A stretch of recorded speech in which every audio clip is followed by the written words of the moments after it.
Good morning. I'm Rosalie. I know.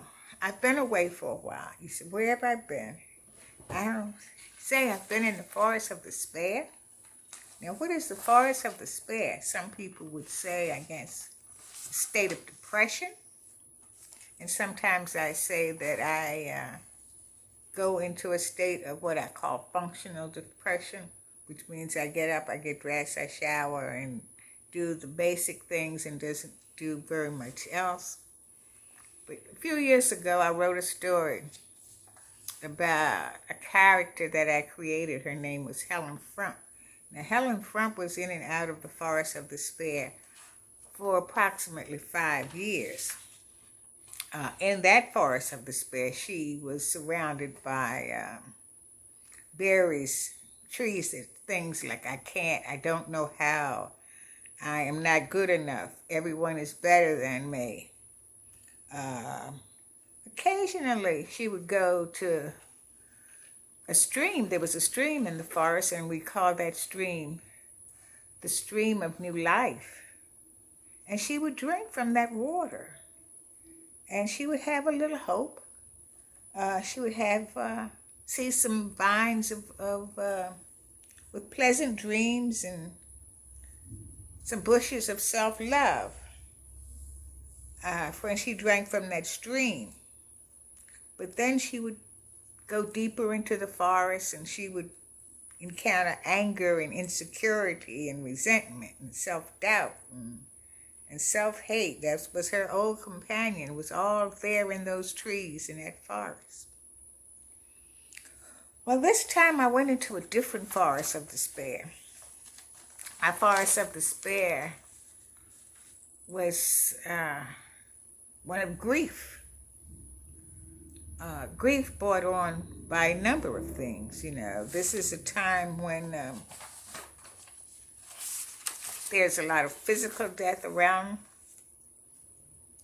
in my personal life, as well as death with other people. There was death brought on by cancer, death brought on by heart attack,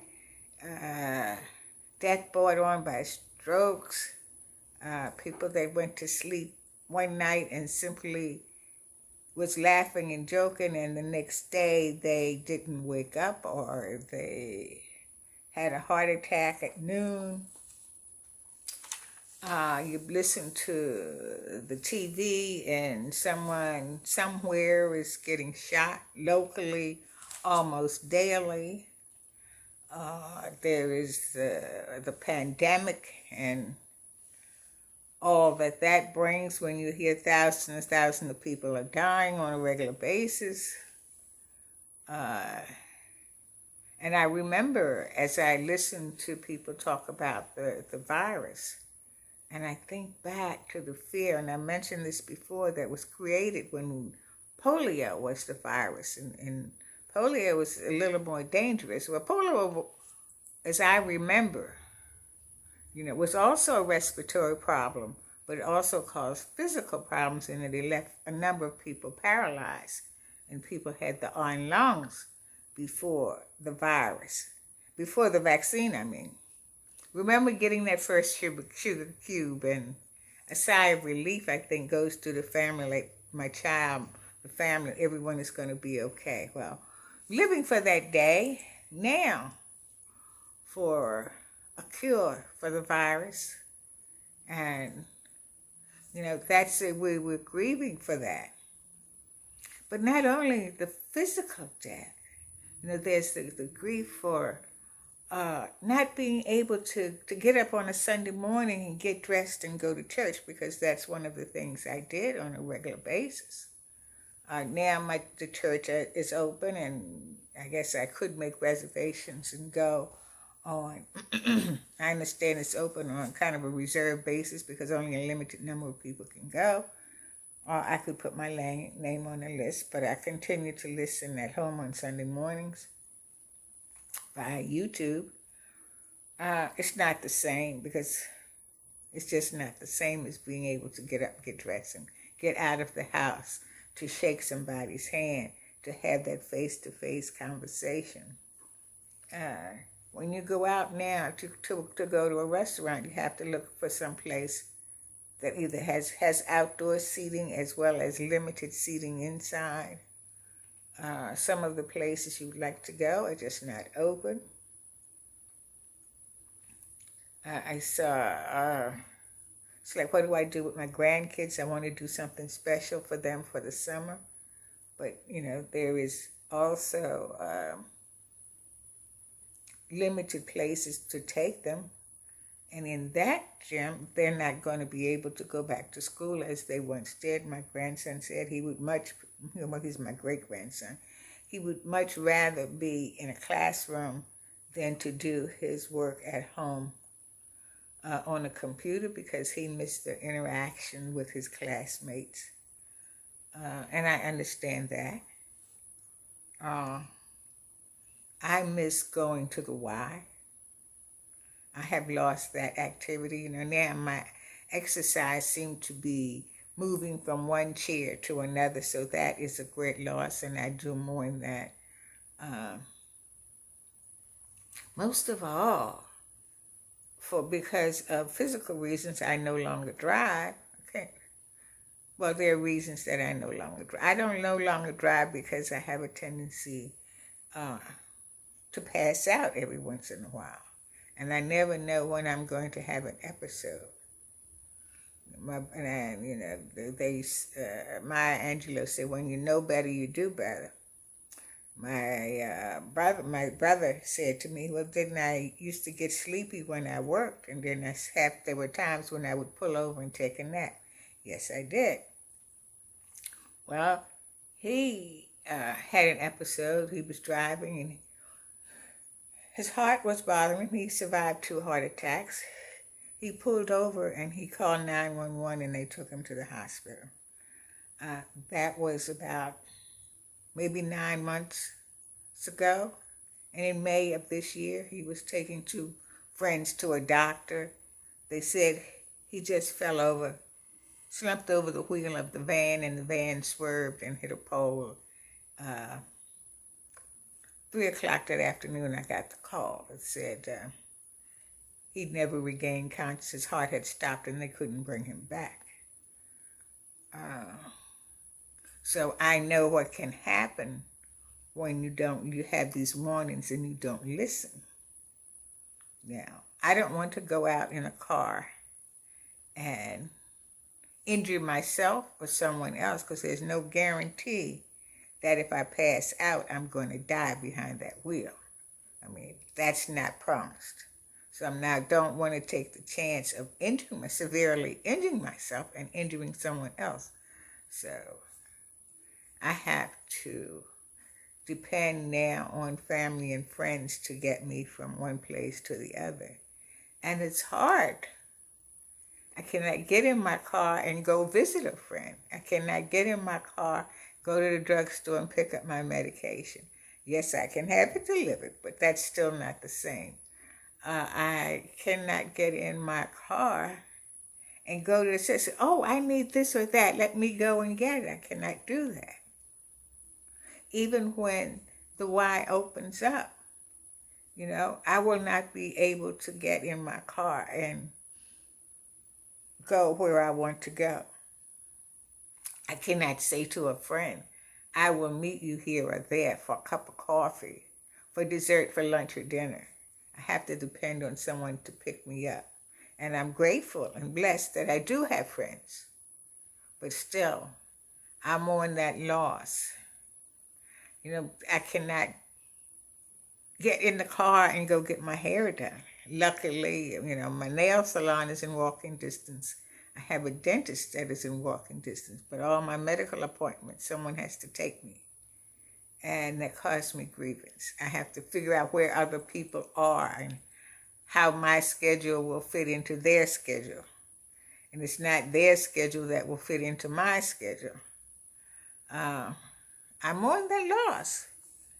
And I sympathize with all of you who are going through any type of grief, not just the loss of someone to death, But those of you who have lost your jobs, those of you who have lost your independence, those of you who are unable to go back to school, those because of the pandemic, those of you who are working from home and you have lost the friendship and camaraderie of your co-workers. Do I have an answer? No, don't have an answer. I know that it's a time to be creative. It's a time to look, as they say, for the silver lining inside of a dark cloud. Where is it? Not sure. What has it done for me? Oh, it makes me appreciate friends. I was taught when I was little that if you have one good friend, that's makes you a very rich person. And I am very wealthy in the fact that I have friends that are willing and will take me from place to place and come and get me and help me out. I am very grateful for my grandson and my daughter who lives with me. It gives me an understanding of how my mother must have felt when she lived with me. And she was depending on us to get her from place to place. Depending on us for social interaction, really. Because she had no one around. She was not really an outgoing person. And then there was no one really around her for her to have a conversation with. Someone to talk to. All of that, I mourn and I grieve. And when you lose that, it's a death. It's a death that's greater than the physical. It's different than the physical death. And you don't think of it as a death. But it is. And I have been, as I said, in that forest of despair. And yes, there is a stream with the water of new life. And in that water, there are nutrients. Nutrients for survival. We have prayer. I have prayer. I have friends. I have dreams. I have a faith. And faith is a foundation, for me. It said that, you think back, he said, train a child in a way that you'll have it to go, and he or she will return to that way when they are older. And one example that I can think of is I understand that my uncle told my grandmother when he was 8 that he was going to be a minister. And she thought that he was this kind of a bad kid that was not on the road to becoming a minister. And she said he didn't know what he was talking about. Now, he went out into the world, as they say, for 40 years. But then he went to church. He went to night school, got his high school diploma. He went to Morgan and got his undergraduate degree. And from there, he took courses in divinity. And he became a pastor of the Morning Star Baptist Church in Baltimore. So he had his foundation and he came back to it. So I have that. I came from that family. I have that foundation, and my faith, I think, is strong, and I stay connected with the church. Watching it on YouTube is not the same for me as being in the audience. And I have a family. I have 3 children, 8 grandchildren, 3 adorable great-grandsons. One just lights up the house when he comes in. He comes in announcing his presence. He's only 3, but he announces his presence, and he gives hugs and kisses, and he says, "I love you," and along with whatever else he does. But they're all 3 boys that are adorable and lovable. So, thank you. And I want to say that in this forest of despair, when I come out, I do see meadows of green grass, flowering plants, and sunshine. and new energy. That's that water of life that's in my forest of despair. So I suggest, as I always do, write down what's going on. I do believe writing is a very therapeutic tool, and it helps me to get through that forest of despair. Because when I was in that forest of despair, I wrote sometimes, not as much as I wanted to. And I realized I'm going on and on. But thank you, thank you, thank you, thank you. I want to say, as I usually say, be kind to yourself. Now, be good to yourself and be kind to someone else. And in this time, and stay healthy. You know, wear your mask, wash your hands. I know it's the season of allergy. Make sure you take your allergy medicine, because this is not a time to allow your immune system to weaken. Keep your immune system strong as you possibly can. Take care. Thank you. Until next time.